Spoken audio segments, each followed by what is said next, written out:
Welcome, everyone, to the Real News Network. My name is Maximillian Alvarez. I'm the editor-in-chief here at the Real News, and it's so great to have you all with us. On Monday, July 15th, on day one of the Republican National Convention, Sean O'Brien, president of the International Brotherhood of Teamsters, became the first Teamsters president ever to address the RNC. Invited by former President Trump, O'Brien's speech was no ordinary RNC filler. And to anyone watching or anyone paying attention to the political reality in this country, this was no ordinary RNC either. As my colleagues Stephen Janis and Taya Graham have shown with their on-the-ground coverage from Milwaukee, this year's RNC has felt and looked like a religious reckoning more than a political convention. Following the failed assassination attempt on Donald Trump at a campaign rally in Pennsylvania last Saturday, supporters on and off stage repeatedly spoke of Trump as a kind of messiah, anointed and protected by God to carry the MAGA movement back to power. Not just for another presidential term, mind you, but for decades to come. And inside the RNC, where many delegates sported fake ear bandages in solidarity with Trump, and attendees waved signs with slogans like "Make America Strong Again" and "Mass Deportation Now," Republicans did their best to present their party as the true party of the working class.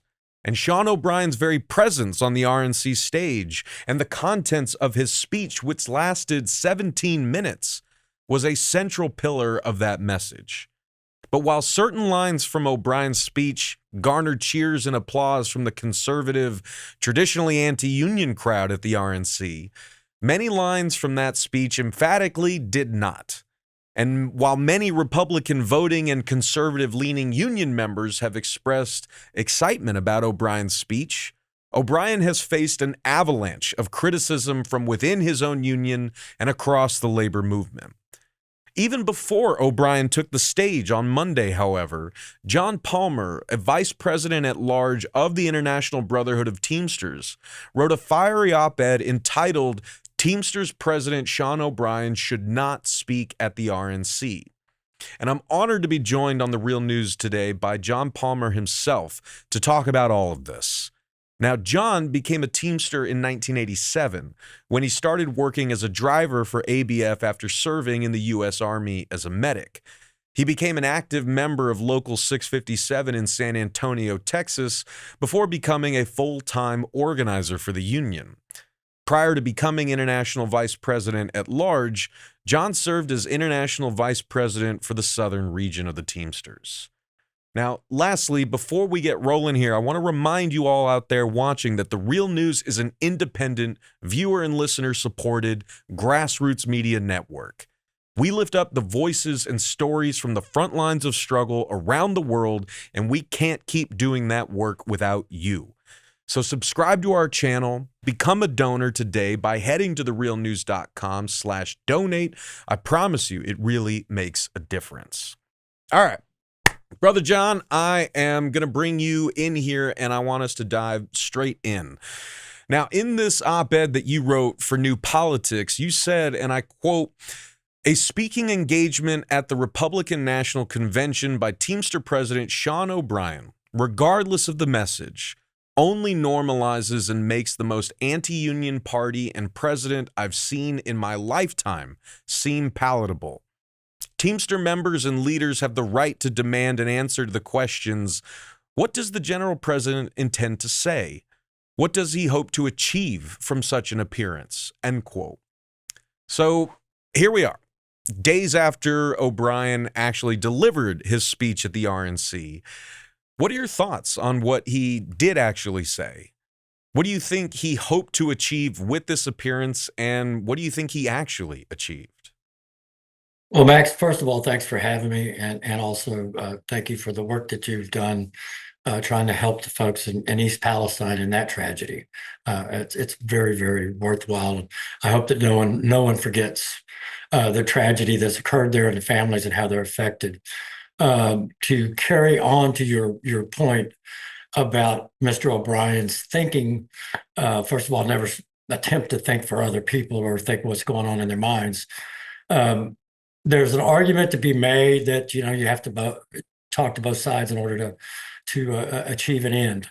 I think that day and time in our current politics left us a long time ago. I mean, a very, very long time ago, probably when I first started driving a truck some 30 years ago. It's only, degraded itself. It's even gotten worse over the years. Um, to the actual appearance, I think we live in a society where perception is reality. Um, and there's more than one instance here. I refuse to meet with Donald Trump at the round table. There's no reason for me to sit down with Donald Trump. I know what he is. Everyone knows what he is. His actions speak louder than words, right? Or his words as well. We know that he's crossed picket lines. We know that he weakened the labor board. We know that during his term, they did nothing for labor. And we know that the party that calls itself the Republican Party now is completely hitched its wagon to him. He's the leader. His family runs the convention. So by standing in front of those folks and delivering a speech like he did, which was, a two-part speech. One part was basically, really, really praising Trump and his courage, if you want to call it that, to invite him to the convention, which was, in my estimation, not needed or necessary, and actually made us look like we're pandering to the Republican Party. The second part was the talking points.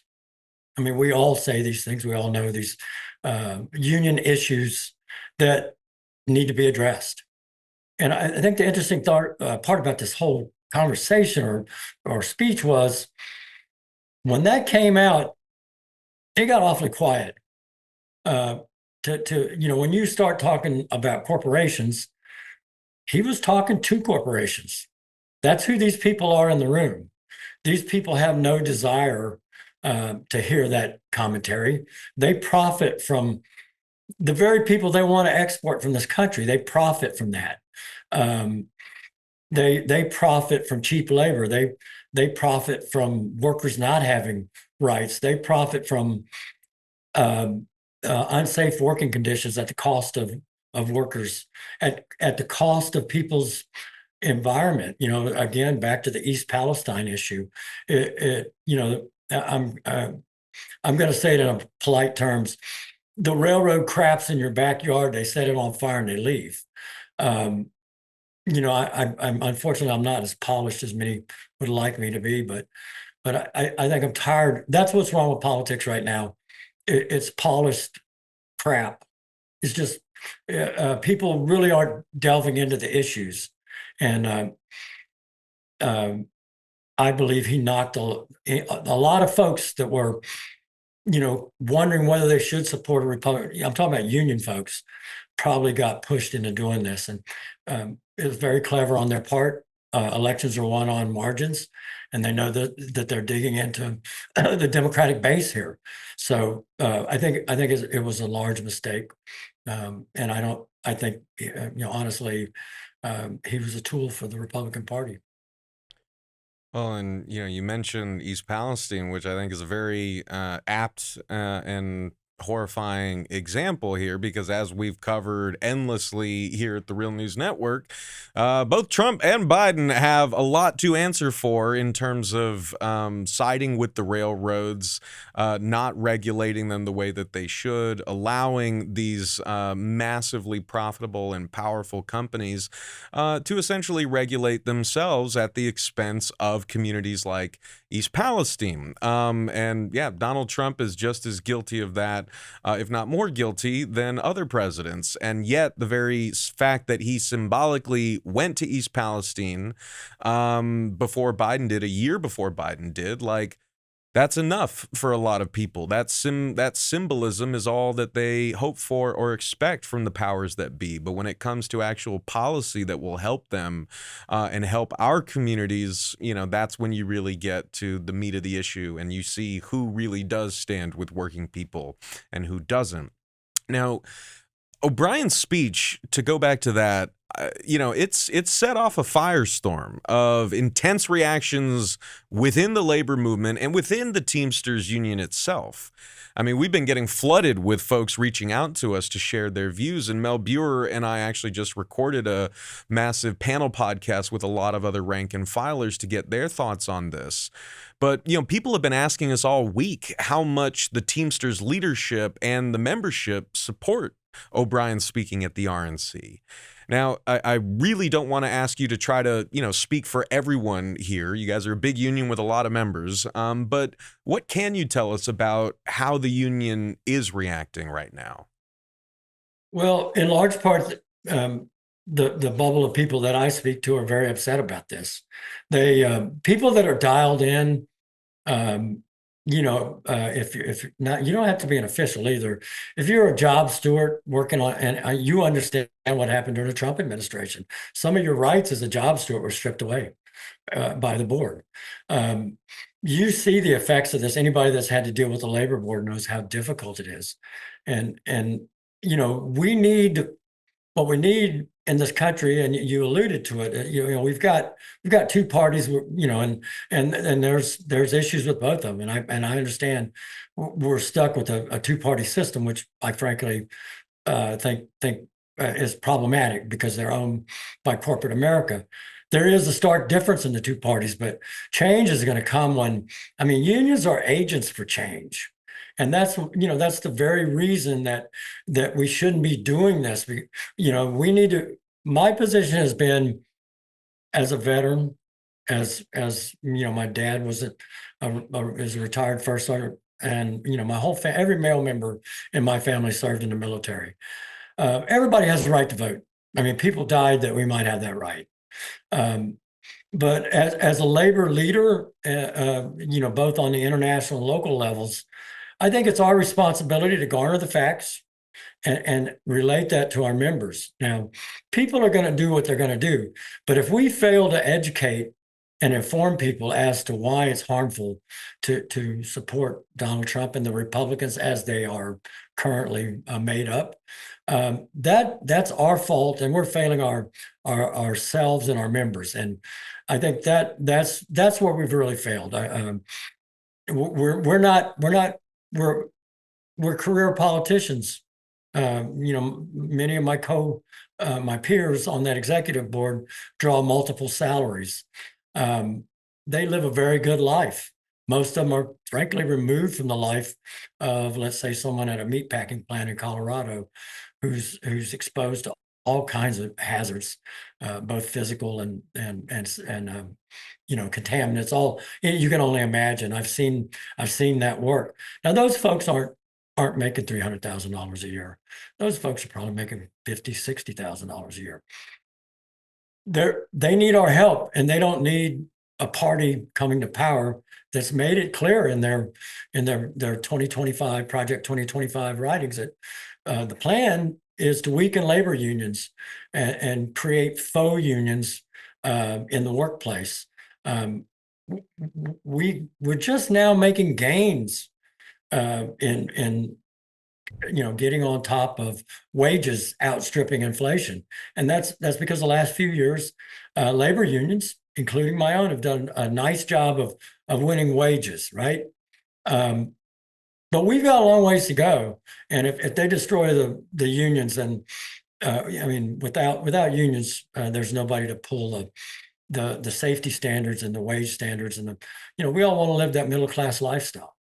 Well, I want to pick up on that point you made about, educating your members about what this, is all really about beyond the kind of surface level stuff, right? Because that's all I'm seeing on mainstream media, and I've been watching it obsessively. It's kind of my job, which sucks, but every time I turn on the TV, so many mainstream media pundits and politicians out there, they keep talking about this election and electoral politics in general, but this election specifically, as if it's all just a matter of, people with differing opinions campaigning passionately for, different visions for the country's future. But they never really talk about what the real world consequences will be if and when these opinions become policy. So let's bring this down to the shop floor level here. What would a second Trump presidency mean for your members and for working people in general on a real, tangible, day-to-day level? Well, for one thing, I know that Sean was, impressed with the election denier J.D. Vance and the insurrectionist Josh Hawley, and their commitment to not supporting right to work legislation. First of all, I don't know of any time that I've watched Donald Trump tell the truth, literally, and I don't know of any time in my working career as a Teamster that the Republican Party did anything that would benefit labor. That goes all the way back to Reagan, union busting, firing the air traffic controllers. So those are really emblematic of who we're dealing with. You learn people after a while. I mean, I'm 65 years old, and I kind of I know who to trust and who not to trust, and there's no reason to trust these folks based on their past behaviors. I would expect that, first of all, right to work, it would, unless something odd happens, I think it takes 60 votes in the Senate to get it. So that's not our biggest issue. Our biggest issue is getting rid of, people that, career people that do good work in the places like the EPA, the DOL, the DOT, the National Labor Relations Board, all these places that are backstops for working men and women, safe, clean drinking water, and then replacing them with lackeys, political lackeys, and people without any. What was the guy from Bush's administration, a horse judge or something, that did the Hurricane Katrina relief thing? I mean, we might have learned something from that, I hope, but it's really important that most of these people, like the people in our building at the International Union, these are career people that are there because they want to do a good job and they really don't want to get caught in the politics. But these are dangerous precedents, and they've made it clear what they want to do. If it's 900 pages of Project 2025, but if you just step back, there's plenty of places that summarized it and quoted much of the language. If you'll read this, it will tell you what they intend to do. And card check. We should be getting card check neutrality, where in many countries, if you get enough cards to sign workers up, they're in the union. There's no, you don't have to go. You sign a card. That's part of your election process. And now they get beat up for months by a union buster. This union busting is not going to stop.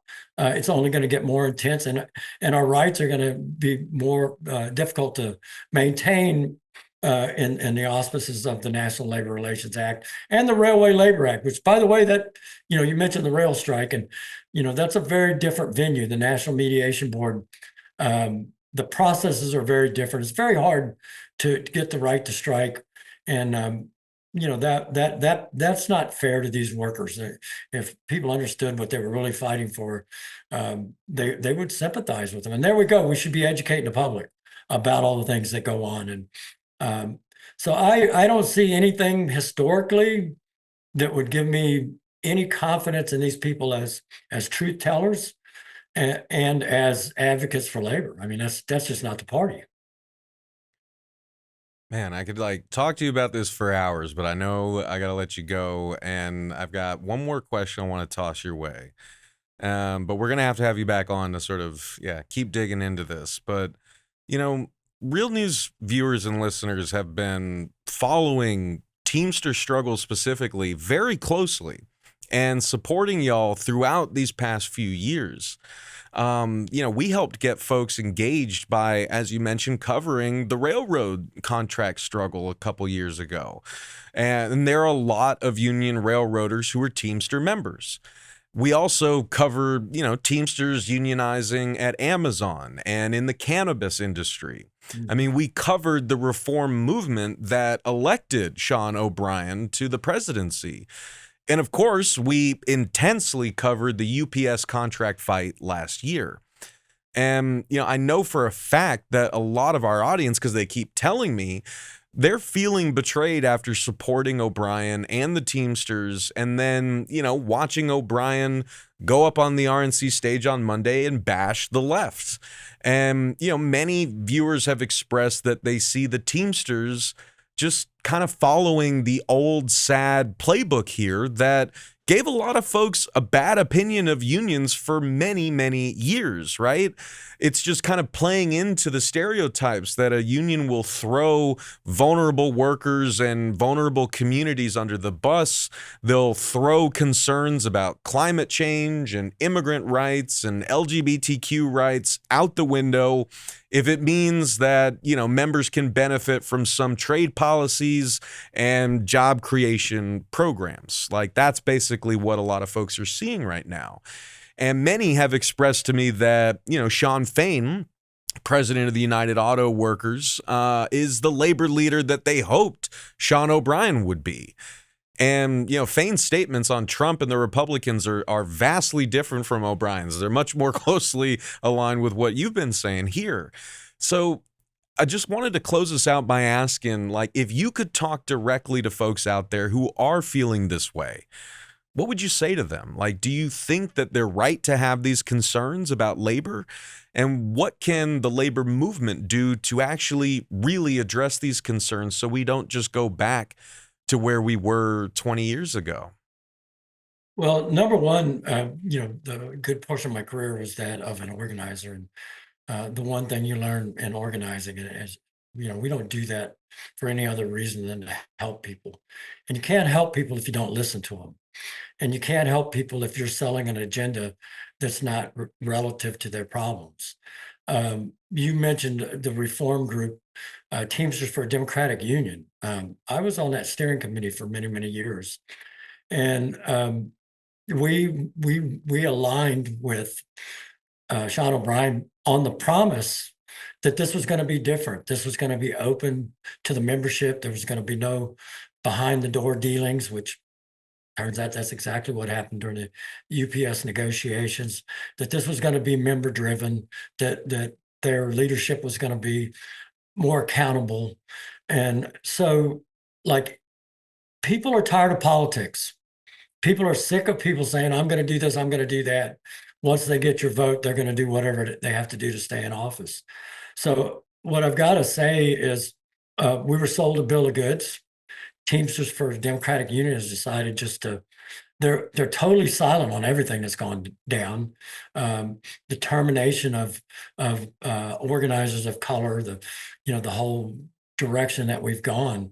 The UPS contract, I submitted a proposal that we study automation, right? Use our education department, political, legislative department, and go educate our members.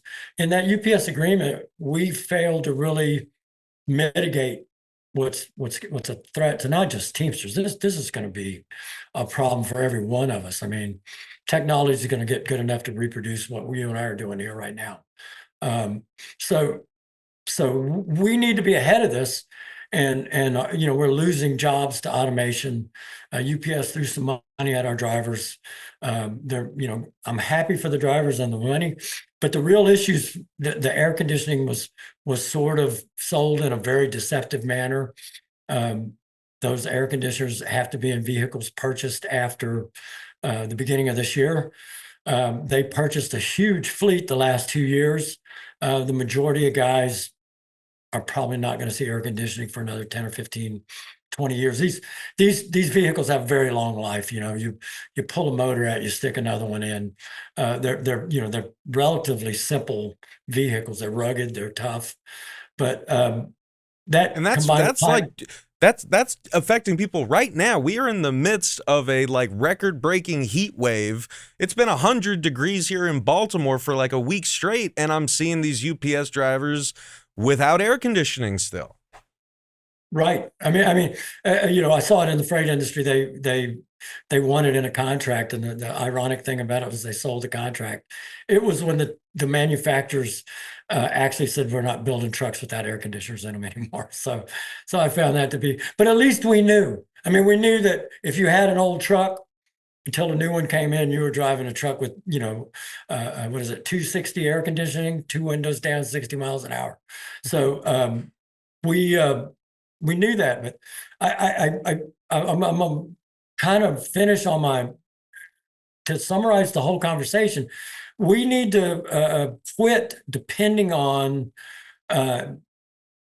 agencies and governments and entities to do what we know needs to be done. We need to breed an attitude of activism in this country that holds, people run for office. Who holds them accountable? Certainly the Supreme Court's not going to hold anybody accountable. How in the world can the president be immune from trying to overthrow the United States government? I'm at a total loss. I don't understand. But we, the people, have to stand together, and our unions need people with a fighting mentality, not just people who speak the words and then go hire a PR firm. We spent well over $1 million last year with a PR firm to help sell contracts, help actually, paint Sean O'Brien as Mr. Wonderful. Our members, that money could be used a lot. You want to be Mr. Wonderful, do the right thing. So that is John Palmer, a vice president at large for the International Brotherhood of Teamsters. John, thank you so much for joining us today on the Real News Network, man. I really appreciate it. Thanks, Max. And I want to thank all of you out there for watching, and thank you for caring. And please, one more time before you go, we are in the middle of our summer fundraiser right now. And if you want to see more important coverage and conversations just like this, please head on over to therealnews.com/donate and become a supporter today. Take care of yourselves. Take care of each other. Solidarity forever.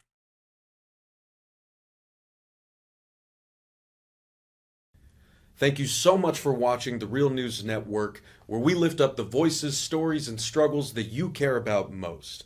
And we need your help to keep doing this work. So please, tap your screen now, subscribe, and donate to the Real News Network. Solidarity forever.